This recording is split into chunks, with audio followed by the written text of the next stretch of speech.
What's up, y'all? It's your host, Will, coming back for another episode of the HuntStand podcast. On today's episode, we're going to be bringing back some more turkey hunting madness to you, but we're going to be talking specifically about what to do when the Gobblers aren't talking, or when they're henned up, or when they're sprinting in to their death. But nonetheless, we got Mr. Cody Kelley from Small Town Hunting TV to come on and talk to us about this, go down a couple rabbit holes, and just have some fun on this episode of the HuntStand podcast. And again, y'all, we just want to thank everybody for tuning in to the HuntStand podcast. We can't thank y'all enough. We greatly appreciate y'all's support. If you're new to the podcast, make sure you're subscribed. Go on over there, rate and review for us. It really helps us out. We greatly appreciate it. But nonetheless, here's Mr. Cody Kelley, and we just want to thank y'all for tuning in to the HuntStand podcast. All right, man. Cody, appreciate you hopping on the podcast today.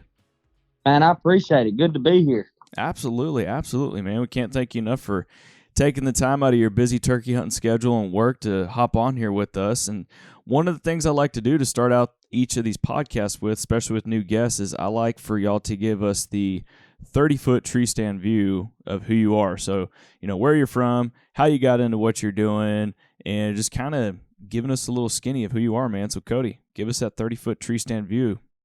Yeah, I appreciate it. So, yeah, my name's Cody Kelley, and I'm with Small Town Hunting, which is myself, Keith Burgess, and Chris Ashley.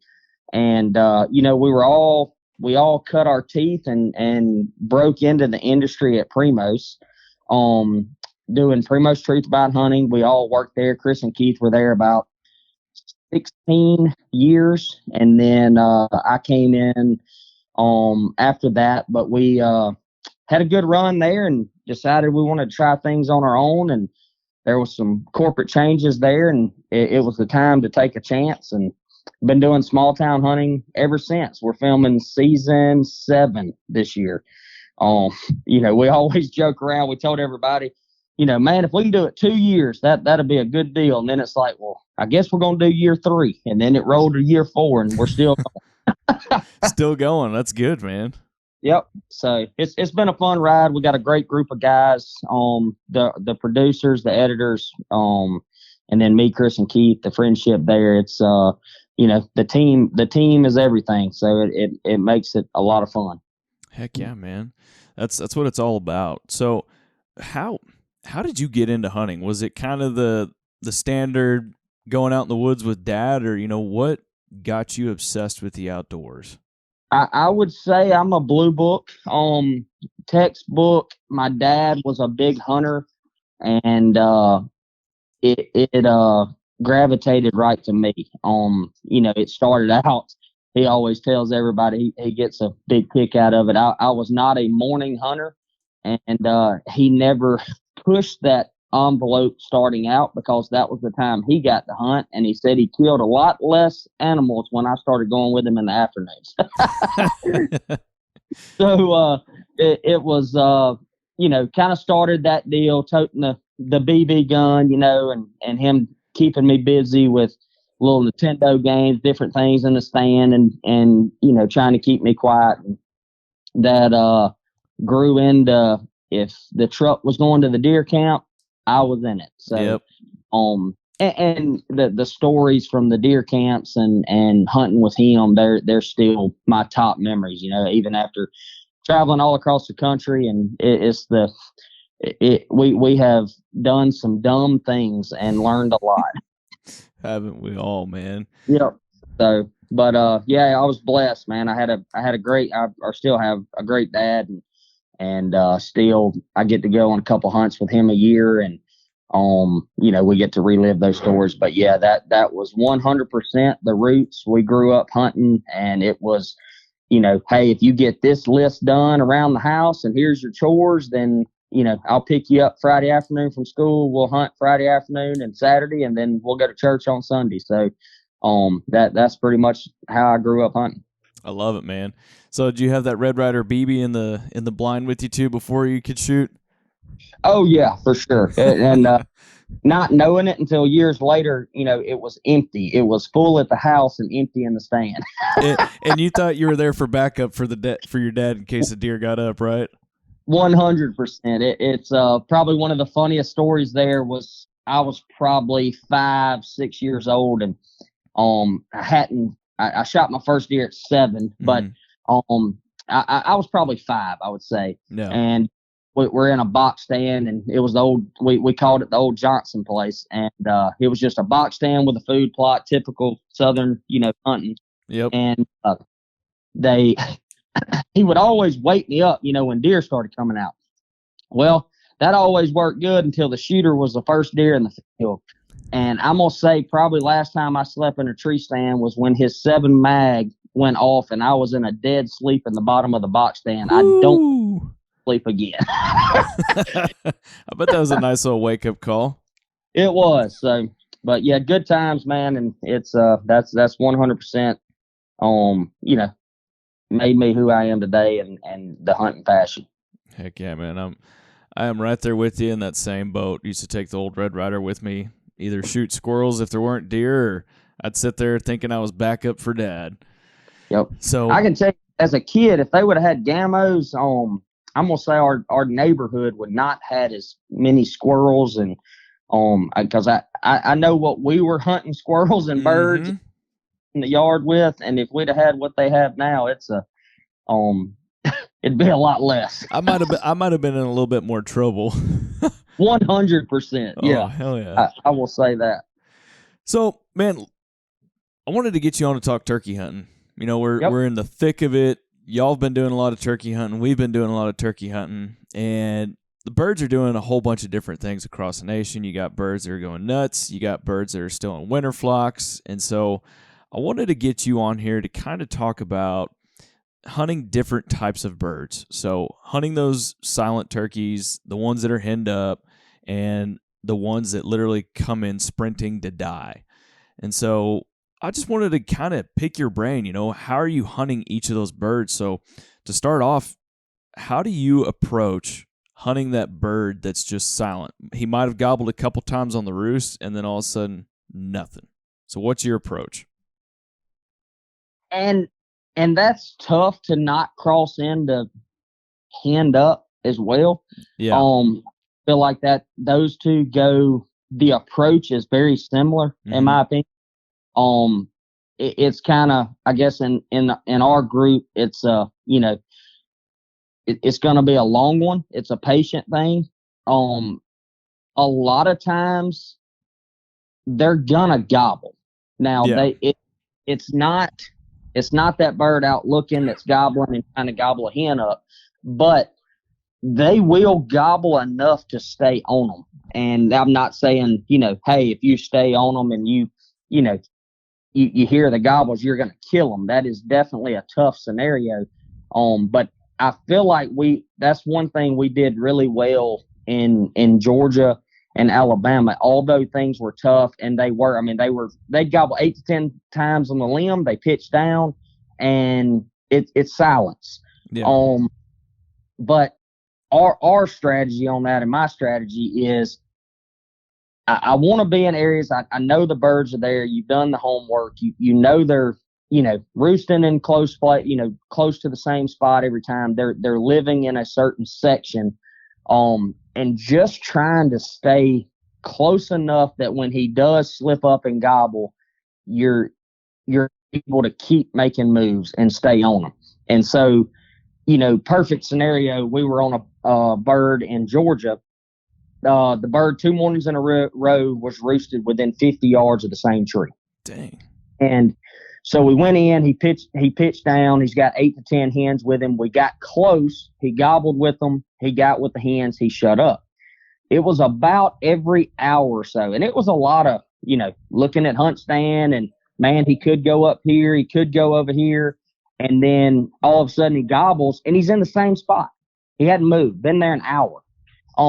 And just staying with him. And then as the day went on, it was about 11 o'clock, the group started moving. Mm-hmm. And when those hens started moving and he's walking, trying to stay with them, there would be 3 or 4 gobbles there, where he's trying to, keep everything together. Yeah. And we could make another move. Well, that bird, it started at 6:15, first time he gobbled.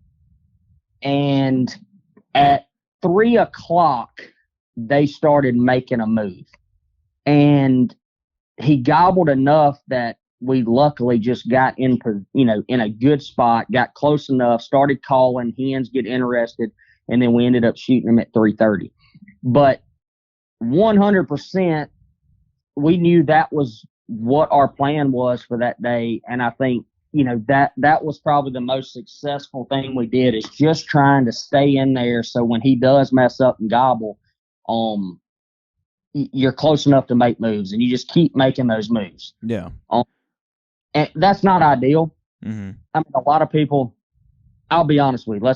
Let's just be dead honest. If I'm at home, I gotta go to the office, and I'm trying to hunt him off the roost. I never shot that bird that day. Yeah. There's no doubt about it. We were there. We were on a trip, and it was tough. And so we were in a position that we had the luxury to be patient and stay on it. So Henned-Up situation and you off the roost, I would 100% try to get as close as I could without bumping them. A lot of times, longbeard flies down first. You can, call to him softly, and he'll come to you before the hens pitch down. Mm-hmm. That's one tactic. The other tactic is, if he's still out of range, when he hits the ground, a lot of times you're close enough to what we call the bubble. You're close enough that you're calling that hen has to come over there to, she starts getting aggressive, and she'll come over there to see who it is. And then here he comes and follows along. So, aggressive on the roost to try to make something happen quick, and then patience, from there. Yeah. I would say in that scenario. What about those days where those birds they're not gobbling at all?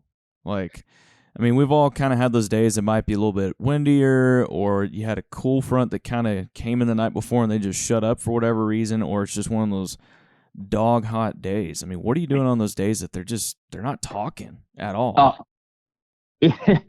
Probably what everybody else is doing. If you're still on them, you just feel like you're bumping birds, or you go around a curve. You just called 200 yards prior, and then you go around the curve, and there he is with 5 hens, or there he is, and for whatever reason he's not gobbling. It's tough, man. I don't think there's a tactic there that you can revert that. I wish there was. I think it would be a lot more fun on those days. Yeah. I mean, do you ever just kind of, I've done this before, and I think if it's only worked 1 out of 5 times, but just sitting in an area where, historically you might have seen them before, or, it's kind of their general area. Do you just plop down next to a tree and yelp every 15 to 30 minutes? I think so. In that situation, so they're not gobbling, I feel like you're faced with two options here. Yeah. One is the old motto, go to a hot bird. So you cover the ground, you go try to find a hot bird. If you don't have the ground to do that, or that's not always the best play for the reasons I just said, in my opinion. And like I said, these are all my opinions. It is not the way in the book of turkey hunting. It's every day you learn something new. Oh, yeah. But, you go try to find a hot bird. Well, what you run into a lot of times on that, if they're just not gobbling, you end up bumping a bunch of birds.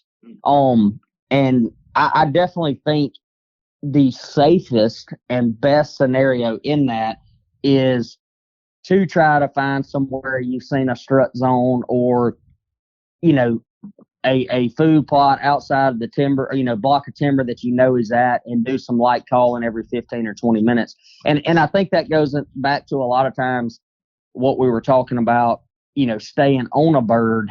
You may have not started at that spot, but next thing you know, you've been there 2 hours and he fires off on that one crow that one time. And you're like, hey, he's over here. And that totally changes your game plan. And a lot of times you sit there for 3 or 4 hours and you never hear anything, you never see anything. It is tough. That's worst case scenario of turkey hunting, is when they're not gobbling. Yeah, it's never fun, never easy. But you get, the average hunter gets a Saturday morning, and he gets to hunt, and you gotta pull out all tricks of the trade, and that's definitely a successful one. I've seen it work. We did it in Mississippi this year.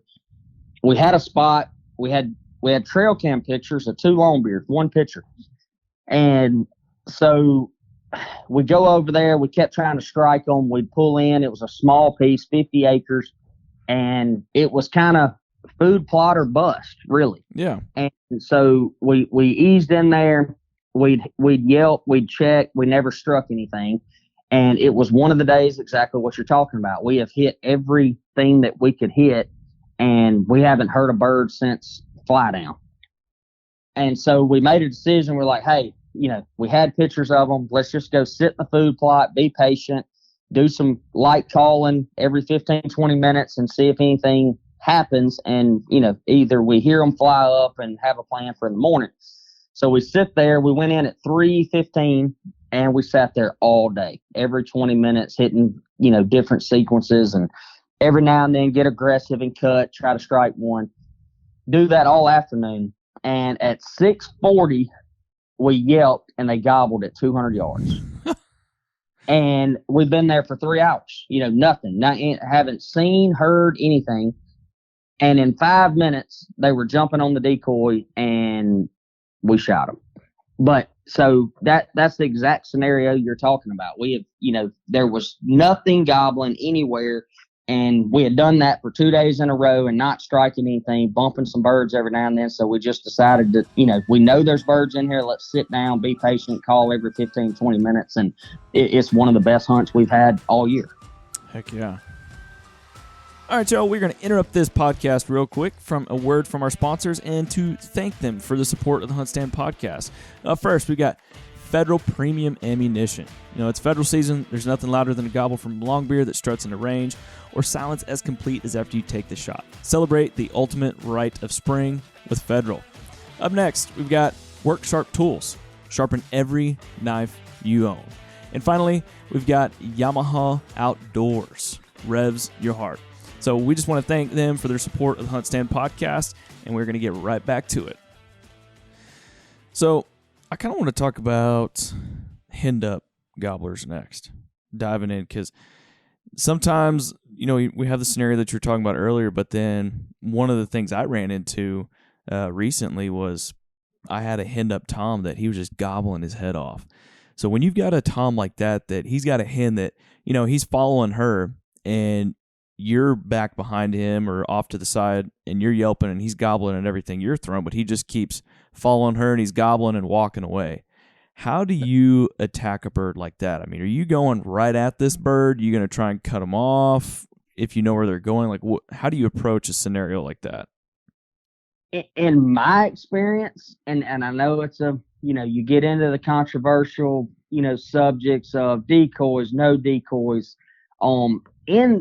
In my experience, the most successful tactic there is to get in a position to bust into that bubble. And we always term the bubble inside, 80 to 100 yards that you become a threat. A lot of people, they got a strut and decoy out and they sit, and we've done it. You only got one play. You sit on the edge of a field. They fly down at 200 yards. You call to them. They gobble, gobble, gobble, gobble. They got 3 or 4 hens with them and they go the other way. And they're like, well, they didn't come to the strutter.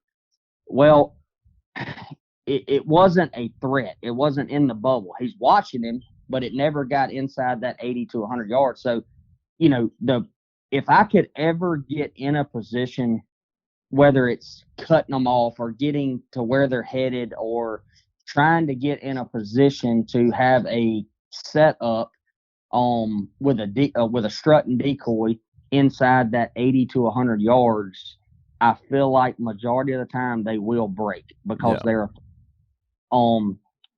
if you bounce to the no decoy section, then I think you're limited to really trying to outsmart and know the lay, studying, and I'm not throwing it out as product pimping or anything like that, but I mean, I hunt. It's crazy. You hunt, one hand on your mouth yelping and the other hand's on the map. And it's constantly studying, hey, they're headed this direction. There's a small food plot up there. There's this, and constantly studying that. And I think in the scenario you're talking about with no decoys, that is key. Trying to figure out where their next move is. And I also still think the bubble works on, making the hen mad. She starts coming. Yeah. She starts and yelping, and you're getting aggressive with her and making her break that line where it brings him into range. I was about to say, that was my next question, was, are you trying to really piss her off? Because I've had it before where either the hen will just go even faster to pull him away from you, Yep. or she gets pissed and all of a sudden you've got a hen in your lap. Yep, and I think it's a 50-50 deal there. I wish I could know how to shift those odds, but you're exactly right. At the point she starts answering you, it's either going to go really good or really bad. Yeah. And it's always that scenario that you play it in your head that you're like, well, I'm not going to get aggressive with her because then she's going to drag him off, and then you do it anyway. But you're 100% right, and a lot of times she starts all that, cutting, and she's mad. You're cutting back, and she's getting closer, and the next thing you know, she's like, all right, I'm out. And then it's like at that point when she leaves and she shuts up, he shuts up, and it's, you don't hear you don't even know where they went. Yeah. It's just a disappearing act. But in that scenario, I think I'm always probably going to play the odds that she might get pissed off or mad enough to come all the way in there looking, and you end up getting a shot at it. But it is far from 100%. Yeah. Like I had that same thing happen to me 2 mornings ago. In fact, I had this tom that he was gobbling his head off in this opening that I knew was up in front of me, and I get sat down, and this hen walks out in front of me about 80 yards, and she starts going up the hill, and he's gobbling his head off, walking away with her, gobbling. And I knew they had finally gotten to a point where they couldn't see me if I moved, and I knew which way they were going because he was gobbling like a madman. And Right. So I pretty much just went straight at him, sat down again, and started calling.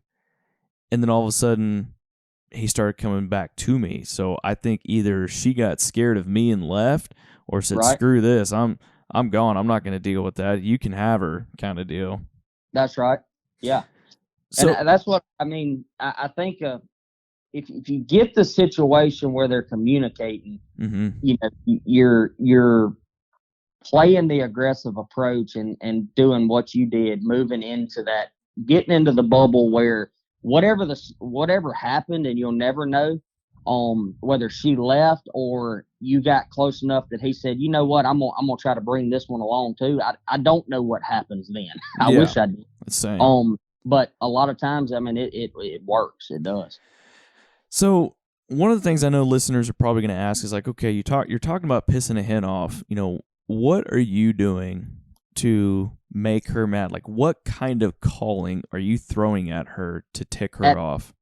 At that point, whatever she does, I'm trying to do it one step further. And you can kind of, when that scenario, when you yelp and all of a sudden she yelps back, and then you yelp and throw, a yelp, cut, yelp, and she does yelp, cut, yelp. And at that point, I'm not trying to go over the top and just go crazy. I'm just trying to do exactly what she's doing and maybe one extra step. Yeah. And just trying to keep the same level. Because I've seen a lot of times that when if she kind of just starts yelping and you start cutting crazy, it doesn't get into that back and forth stuff. She just kind of like, all right, I'm not that mad about it. Yeah. It's really just really mimicking exactly what she's doing. I've had the best success like that. Mimicking her and just cutting her off. That's right. Exactly. Got it. Yeah. It's it's kind of funny going down a rabbit hole on this one, but you've elk hunted before, haven't you? Correct. Yeah. So I find it kind of funny, or not necessarily funny, but how there's so many similarities between elk hunting and turkey hunting. Like, absolutely. It's hilarious. And I mean, obviously I'm going to save elk talk for later in the year, but it's just the parallels that are there. It's kind of cool to hear like what we're talking about. Like, oh yeah, this can apply to the same thing. And I'll honestly say, I feel like if you had a person that is a good elk hunter, elk hunted, and understands the philosophy and the drop back calling scenario, or we've always hunted on elk and I'm not going to go far down it. Like you said, we can talk about this in end of August, but if you take a lot of the elk hunting philosophies and you bring them over to turkey, you can be successful. And I feel like if you have a good turkey hunter and you send him out west, he can figure out the game of elk hunting. Oh yeah. There is very, very a lot of similarities there. The challenge bugling to a bull, and there's a lot of similarities. Only difference is you got to worry about thermals and wind with the elk. Yeah, I will say now, if a turkey could smell, I don't know if you could kill him. That'd be the hardest. That'd be the hardest dang animal to kill. I 100% agree with that. There is no doubt. We've said it all along. If a turkey could smell like an elk, it is. I don't know. We wouldn't be worried about turkey population. They'd be everywhere. Oh yeah. They'd be everywhere. They'd be in my backyard. They'd be roosting in my trees. Exactly. So, next type of bird I want to talk about is the good gobbling bird. He's playing the game. He read the script, and he comes sprinting in. I mean, obviously, you're going to kill him the best you can, but what does that scenario look like for you? When the time is right, the birds are just going nuts. Are you using decoys? What kind of calling are you doing? Like, what's the perfect turkey hunting day for you look like? I mean, textbook, when you throw decoys in the mix, you have a lot of questions. Hey, is this a subordinate bird? Has he had his tail whipped? When you have birds responding and coming to calls, I think that's like kind of back to your deal. That's the optimal day of elk hunting. You're catching the right bird in the right situation. And textbook hunt for me is strike a bird, you move up to get closer, you strike him again, and you can tell he's closing the distance. And I want to go 50 yards or 20 or 30 yards further than the last yelp and sit down, and next thing you know, here he comes. That's textbook. Not trying to overdo it. I'm trying to shoot a turkey. Yeah. And that's textbook. And I think those hunts are what gets a lot of people hooked, and it's you stop or you've been walking, you strike him, and you're like, okay, well, he's 300 yards over there. Let me cut 100. So you cut 100, you yelp, and then it's that let me slide down the tree and sit down. Typically I'm going to try to push that extra 20 yards, and no decoys, no anything. He's coming to the last yelp. I've already cut 20 yards off that. He gets to 40 yards, and he's 20 yards from me. Yeah. So, that's textbook in my opinion. What about the mornings where you've got birds roosted, you know where they are, and I'd say, probably in your part of the states, y'all have got a lot of agricultural fields that you can sit on, and these birds are coming out on. We've got a few down here in Texas, but not so many. Are you sitting up on edges of fields, knowing where these birds are going to pitch down? And in that scenario where you're sitting up on a field, what kind of decoy setup do you have? We're actually really heavy timber. Okay. In Mississippi, so it's a lot of. I'll describe a textbook Mississippi hunt. You got pine trees or you got hardwoods. If you got hardwoods, you're hunting on ridges. So birds roosted on the edge of a ridge, and the key to the game is to try to get on the same ridge with it. Yeah. And then the pines is gonna be a pine plantation, and birds roosted on the creek, where they still have they can only cut so far down to the creek. So you got some hardwoods roosted along a creek, and those birds are you're trying to work them into the pines. But given what you're saying on a field, we are our whole group, we are fans of a lay down hen strut and decoy in a field situation, or a 3/4 strut with a lay down hen. Yeah. We throw a lookout hen every now and then to the side. If it's a little bit taller grass and I'm worried if he sees the lay down hen, I'll throw a lookout hen, off to the side. But if it's a disc field or, young growth in the field and I know he can see that lay down hen, a lot of times I'll just roll, strut and decoy with a lay down hen. Nice. Okay. So in y'all's scenario, though, like what you're talking about in these timber farms and everything, are y'all throwing up decoys first thing in the morning, or are y'all just getting as close as you can to that roost, or where they're going to pitch down and you're just going to start cutting and calling at them?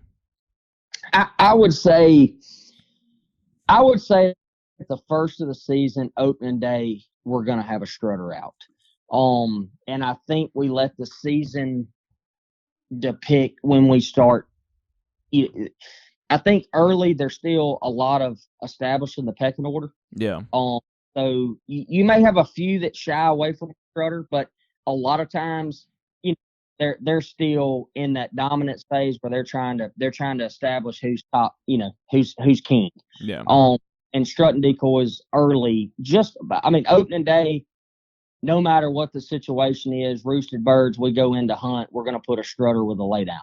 Now, as the season develops and you start having more bird, they'll start shying away from them. And I feel like as the season goes, it's a lot less decoys. It's a lot more of the yelp, move up, and try to get that bird looking. Also, you have a lot more cover on the trees at that point to make moves.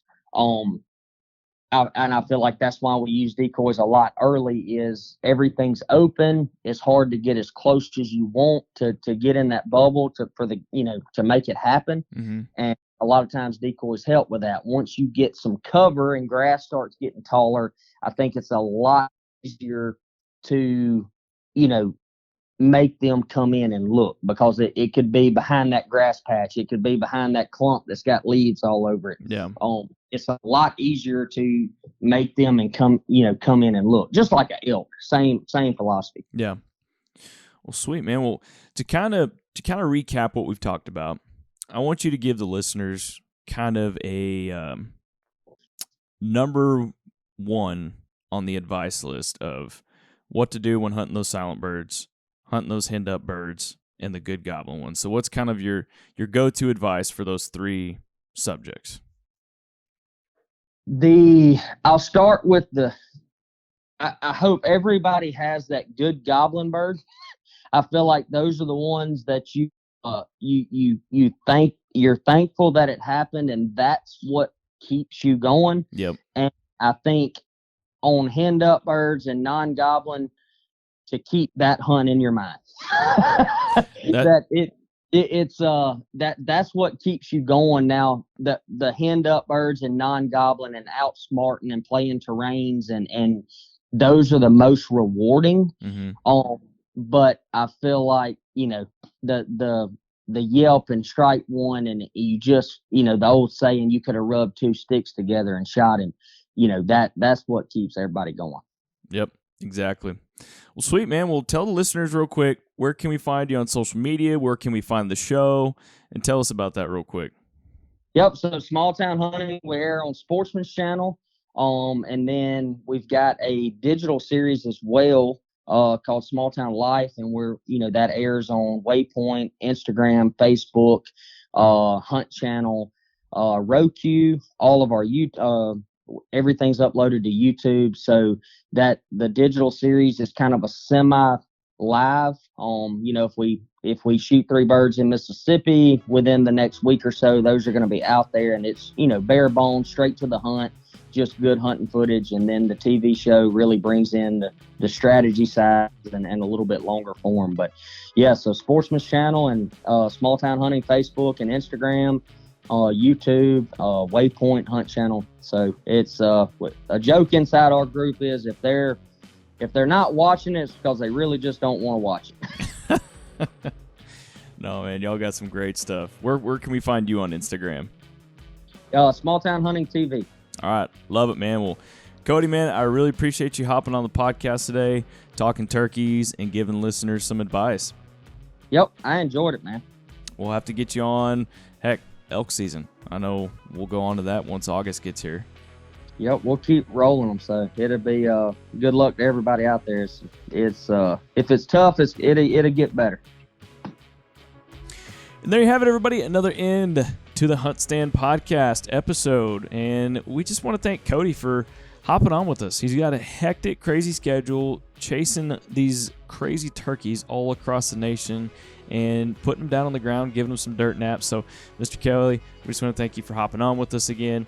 And we just want to thank you, the listeners, for tuning in to another episode of the HuntStand podcast. Again, we greatly appreciate y'all's support. If you haven't yet, you have till May 31st to enter our big turkey giveaway. We are giving away a ton of stuff, all the way from a Savage Renegade, an Alps turkey vest. We're giving away some Montana decoys, some Federal Premium TSS shells, and we're giving a lot more. So if you haven't yet, make sure you either head to the link in our Instagram bio. I'm going to drop the link down in the description below. So make sure y'all are entered into that because you don't want to miss out on that. We're giving away over $3,000 in prizes. So it's a huge turkey giveaway. So make sure y'all go and get that done. And if y'all can, head on over to YouTube, check out our new YouTube channel. It's called Field Notes Outdoors, powered by HuntStand, of course. So make sure y'all go on over there, subscribe, check out all the hunting content we're going to be putting up there, all the turkey content we've put up so far, and we're going to have a whitetail series coming in hot this fall. So make sure y'all go on over there, subscribe, smash that bell button so you get notified every time we post some new content. But other than that, y'all, we just want to thank you again for tuning in to the HuntStand podcast, and we will see you on the next one.